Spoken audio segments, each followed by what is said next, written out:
back to the channel. You know, for decades, the story surrounding John Lennon's lost weekend, his 18-month separation from Yoko Ono in the mid-70s, has been dominated by a familiar story. That's Yoko orchestrating a relationship between Lennon and their assistant, May Pang, followed by a year of partying in Los Angeles. Every Beatle fan knows the story of May Pang, except that's not her story. And with a new documentary and a photography exhibition, May is reclaiming her own narrative. One of my favorite stories is to explore the idea of women reclaiming their own narratives. And I wanted to share my interview with May Pang because it's such a great revelation. There were things that I, as a lifelong John Lennon fan, never knew. For instance, I never knew that was May Pang singing on Number 9 Dream because basically it was Yoko in the video. Now, one of the reasons the story got twisted is that most of Lennon's biographers sat down with Yoko to get that part of the story much later. So I was thrilled to get the opportunity to sit down with May to talk to her about how all this feels. You know how we John Lennon fans are? My old morning show partner when I was a DJ used to talk about the lost weekend and call it the May Pang period. So we feel we know you, but when I watched the documentary, we really don't. And I wanted to see what it's like for you to sort of reclaim your narrative back. Well, it took a long time for me to do that. At first you say, oh, it's a couple of things, I'll let it go. And then when it builds up and everybody tells you they know your story, they know everything about you, and then it comes back at you, not the way it is, that I lived it, they didn't. Mm-hmm. And they're telling me, oh, no, you're wrong. I knew then I had to do something. And how does that make you feel? I mean, there's been a lot of stories about that, about women reclaiming their narratives, because it has happened to a lot of people in many different ways. But how does it feel to have people telling your story like that? It feels good when a few of the people a lot have come up and they said, I remember that time because I was there. Yeah. I remember seeing you there. I remember when we did this. So a lot of the people were there.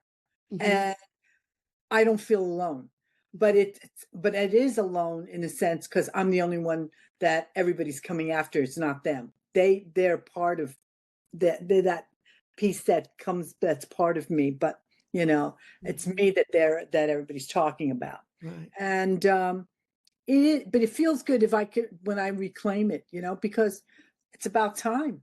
Like I sit in the shadows. I always hated the word mistress. Because I said, mistress is somebody that's in the shadows. I wasn't in the shadows. I was always out with him. He actually, we're together. Mm-hmm. So, there's all these little things. And people, I have to say, when I'm on this road trip and they see the photos and they come over to me and they go, I never heard of you. I'm not surprised, in that sense. Yeah. And a lot of them are very surprised when they hear about that I'm the one who's singing the Number 9. John. Yeah. I mean, and I've known that song my whole life. And I enjoyed watching the documentary, hearing some of those songs again that I hadn't played. I need to get my vinyl out. Yeah. And that's the other thing. So I had to do all of that. And I remember people say, I always liked that song, but I put it away. Oh, now that I know it's you, I'm pull it out. They have a whole different spin on it. And being the nerdy fangirl geek that I am, I just had to ask about a couple of the different rock stars she hung out with.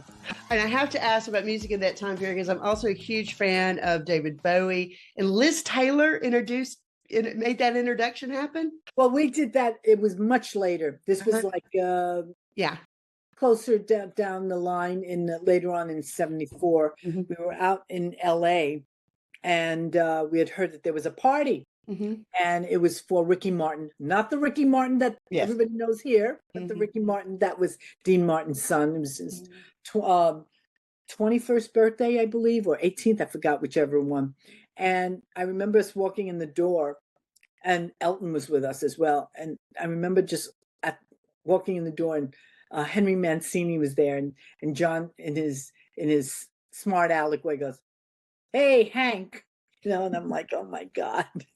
And I said, really? And I looked at him. He goes, yeah, we were in therapy together. We were in the John off therapy. He apparently was in therapy. So I said, oh. Anyway, we walked on, and then you see the Beach Boys and Dino, Desi, and Billy, and this woman that's there, and and it's Liz Taylor. I'm looking. Yes, she has those beautiful violet eyes. They were gorgeous, just gorgeous. And I remember just speaking to him. She's lovely, and I'm looking at the diamonds and emeralds that are around her neck. The things that you see all the time. And all of a sudden, I see this guy walking. And I would tag John, I would pull on, and I said, and I would whisper, I go, guy walking down, David Bowie, Thin White Duke. I give him the whole rundown. Yeah. And he goes, okay.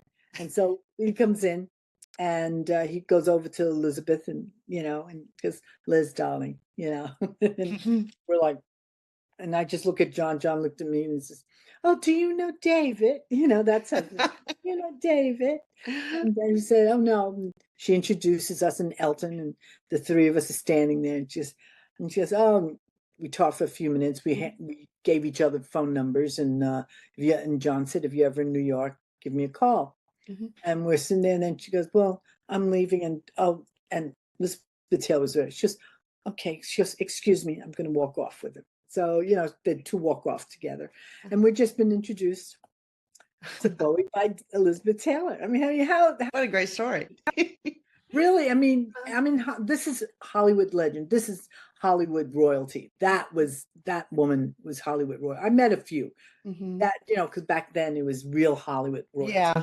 Yes, there was. I sat with George Burns all night. And I attended the AFI dinner honoring James Cagney. So all these people in this room filled with real actors and actresses of yesteryear, as I would say. And you're sitting there, and there was Steve McQueen, or there was Cary Grant, and there was John Wayne, and there was Bob Hope.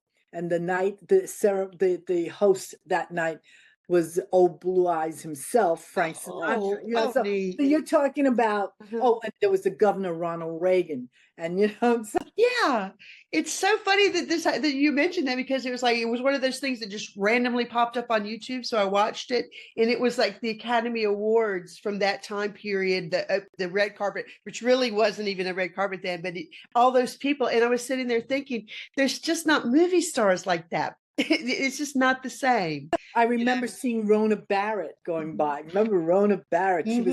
She was the gossip. Yeah. It's like Hedda Hopper. In those days when you watch these movies, and to explain it to a younger folk these days, it's difficult. Tell me a little bit about the show and what people are going to see this weekend here in Pensacola. Well, they're going to come in, and they're going to see another side of John, the John that I knew. These are all candid shots. And all these are limited prints, and they're up for sale. They're going to see all the different scenarios that John and I were in, where when we went up to Ellenville, or when we were rehearsing, or the picture, like you said, from that day with like Sergeant Pepper, or pictures of him swimming and just out there which he loved to do. That was his favorite pastime. Pictures of him and Julian, so there's all these different things. There's about 35 different photos, maybe a little bit more, something. And of course there's the John and Paul print as well. And no, I totally get it. Well, I will come by and see you. I would love to meet you in person. Yes. And my brother does, he's jealous too. I told him who I was interviewing. He was like, you don't know. I mean, it's just John was such a part of my life as a kid that I sort of, and to us, to my brother and I, to lose my idol at such an age, I don't know how much influence that, he had a tremendous influence. And I wonder about that. How do you feel did you find out the way that we found out, in that very traumatic way? I happened to have heard it on the radio. Yeah, me too. And I was like, and I happened to be at a friend's house. She was going to cook me dinner. She goes, I'm going to make you a dinner. And she was a couple of blocks from the Dakota, and I like freaked out. And so once I heard that he died, and I heard that, and I freaked out, and I just sort of ran out, got into a taxi, got home, and the phone was ringing. And the woman on the other end was Ringo's executive secretary. She goes, "Give me the number." They always called me. And they said, "Give me the number of the hospital." And I said, "It's too late." And I said, "That's it." And so, and I just remember her saying to me, "What's wrong with your bloody country?" She goes, "I got to get off the phone and call everyone." And it's true. What's wrong with our country? And I could say that even to this day. So, and then I also then called up Bowie, because he was living in New York, and we used to hang out with him. So I was calling up different people that I knew, and I woke up his assistant, Coco, and she said, "I don't want you to be alone. Come down here. I'm going to go find David. He's out on a date." And I said, "Are you sure?" He goes, "I don't want you to be alone. Come down here." And he comes off the elevator, freaked out, couldn't believe it. She goes, "What is going on here? What?" And he was just totally, couldn't believe what had just happened. And that leads me to the last thing I wanted to ask about is there's a clip in the documentary of him talking about his job is really at that time is to get rid of the apathy of the youth, because there is hope. There is always hope. And he always said, love is the answer, and it's always going to be the love. And love, and even if we failed the first time, you pick yourself up and you do it again. And you just don't give up. You just, and that's true. You don't give up. I'm going to end with that. Thank you so much. Thanks. Bye. I'll put the information about the documentary and the show in the comment section. If you enjoyed this interview, please let us know by liking and subscribing. And if you enjoy the subject of misplaced narratives, there's another video that you may like. Thanks so much for joining us. Stay amazing.